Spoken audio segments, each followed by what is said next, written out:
સનાતન ધર્મની જય હો, જય હો, જય હો.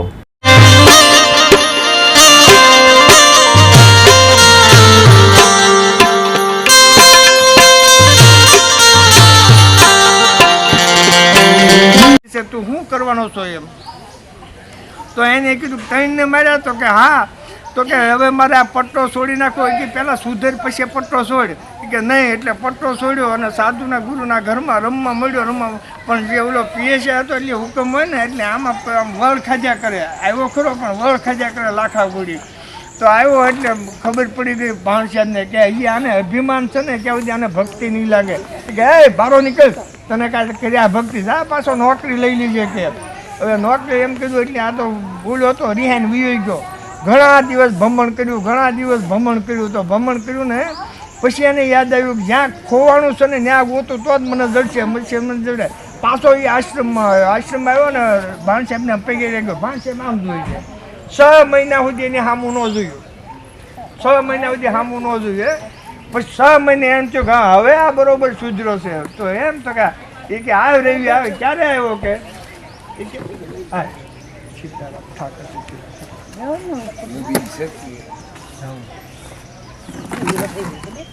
થોડી ખુરશી વાંચ લઈ લીધી. તમે ખુરશી થોડી વાંચ લઈ લીધી. ઘણા તમારી થોડી વાંચ લીધો. અમુક પ્રદક્ષિણા કરે ને થોડી વાંચ લીધી.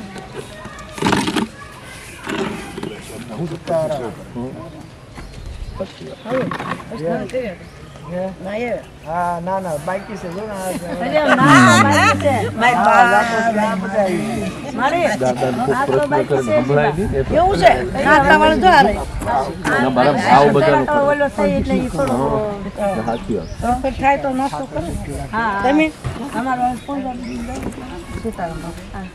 પોપટ નીકળી જવાનું.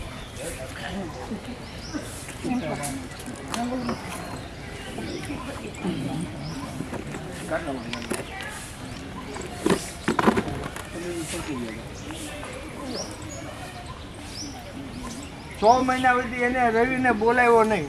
અને આપણે અહીંયા આવ્યા હોય ને તમને 2 દી ન બોલાવે ને ત્યાં તમે પીરે ઓળખાઈને વ્યા જાવ. આપણે એને કોઈ જોડો કોણ કરે? હું આપણે રહેવું. તો તમે આવ્યા શું લેવા? ગઈ ગંગામાં ભર્યા છો શું લેવા?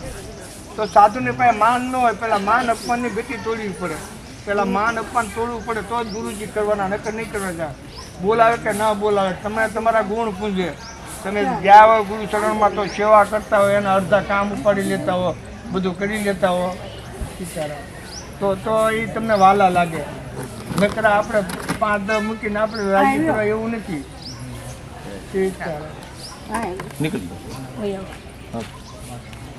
ઈશ્વરી લીલા એવી છે તો એવી બનાવી નાખો.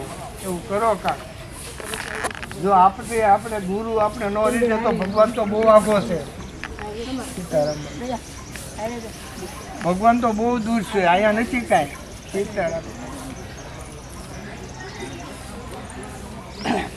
8 વર્ષ થાય કે 50 વર્ષ થાય કે એટલા થાય, તમારા ઘરમાં જે રહેતા હોય એના સ્વભાવ તમે ન ઓળખી શકો તો ભગવાનનો સ્વભાવ શું છે તમને કેમ ખબર પડશે? પહેલાં તમે તમારા ઘરમાં ન ઓળખતા 80 વર્ષ સુધી આપણા વૈયા ગયા હોય તો આપણા ઘરમાં શું નડે છે એ આપણને ભાન ન હોય તો તમે પછી બીજાને કેમ શિખામણ આપી શકશો? તમે એકડો નથી ભણ્યા તો બીજાને કેમ એકડો ભણાવશો? તમે પોતે જો એકડો ભણ્યા હો તો બીજાને ભણાવી શકો. એમ તમે કંઈક કરો તો સામે કરે, તમે ન કરો તો શું કરવાના છે? નિયમ છે. એક તો દેખીતા છે કે આપણી રહેણી છે, આપણું જીવન છે, એવું બનાવો ને કે આમાં માણસ જોઈ અને એને ભજન લાગી જવું જોઈએ. આમાં માણસ જોઈ અને એને ભજન લાગી જવું જોઈએ. કેમ કે એક સાંયો હોય અને જો વડલો વધી જાય તો એની માટે સાંયાની નીચે હજારો માણસો ભેગા કરે છે. તો આપણે એક ગુરુ બન્યા અને આપણે ગુરુમુખી બન્યા તો એને આપણે ડાયું થઈ તો ડાયું ખોલાવો તો હજારો માણસો આપણને આનંદ કરાવે. પણ હવે અવળું થાય ને બળી થાય, અવળું થાય ને બળી જાય તો શું કામનું? ઈંડા જેવું છે. ઈંડા બહુ પાણીમાં રહે પણ ભાદરો હોય ત્યાંથી તો ઉડી જાય વધતું. એવા નિયમ છે. એટલે કીધું કાંક બનો. બન્યા વગર નહીં રહો તો આમને ઉડી જાય કે ખબર નહીં રહે. એટલે જીવન છે એ આગળ જતા સારું છે. પણ પહેલાં તમે તમારા ઘરે જે હોય 5 જણા હોય ને એ પહેલાં તમારા માનતા શીખવાડો. એને 5 જણા ઘરમાં હોય ને તો એ તમને તમારા દેખાવા જોઈએ. બીજાને નહીં. તમને તમારા હવે તમારું ઘર છે અને તમે મંદિર નથી બનાવી શકતા, તમે વ્યવસ્થિત રાખી નથી શકતા, તો તમે બીજાને કેમ ભેળવશો? તમારે બે હવા એક ઝૂંપડી જ છે, તો બીજાને તમે નોતરો છો તો બીજાને શું કરશો? તો તમે તમારું ઘર મંદિર નહીં બનાવી શકો તો 5 જણા હોય એ 5 જણા ભેગા બેહીને આનંદ કરીને ખાય નહીં તો તમે બીજાને કેમ ભેગા બેહારી શકશો? પેલા 5 આંગળીઓ છે ને તો એ ભેગી બે ભલે લાંબી ટૂંકી બધી છે, પણ આમ કરો ને એટલે બધી હરખી થઈ જાય. એમ આપણા ઘરમાં 5 જણા હોય ને તો એ આમ બધા હોય ને તો અમે એક મના રહેવા દે તો માનવાનું કે મારે ઘરે ઠાકર રમે છે. આ પ્રથમ તો એ જ તમારે મગજમાં રાખવાનો કે મારામાં શું ખામી છે, મારા ઘરમાં રેડગાર કેમ કરી ગયો, મારા ઘરમાં દારૂડિયો કેમ આવી ગયો, મારા ઘરમાં જુગારીઓ કેમ આવી ગયો, મારા ઘરમાં અભિમાની કેમ આવ્યા છે. તો એ તમારે ક્યાંક છીંડા પીડ્યા હોય જોઈ જોવાનું કે આ કૂતરું આવ્યું છે પણ છીંડા પીડ્યા છે. અને કર્મની ગતિ છે, કર્મ તો હવને ભોગવવા પડે. તમે કૂતરાને ધોકો મારો ને તો એનું કર્મ તમને લાગે. અમારે એક બેન હતી ને તો એની આંગળી ફાટી ગઈ તો હું બરાબર ગયેલો આયા કે બાપુ આંગળી બહુ દુખે છે, તેલ રેડું તોય ઓલી નથી થતું. તેમ એક ભાઈ કૂતરાને મારે ને તોય પાપ લાગે છે કે હા મેં 3 દી પહેલાં ખડકી બંધ કરી અને ધબધબાવી નાખ્યું ને અને ત્રીજે દી મારી આંગળી ફાટી ગઈ. બે આમ ખુરશી છે લે વસંત તો સારું હું નાઈ આવું ને જમી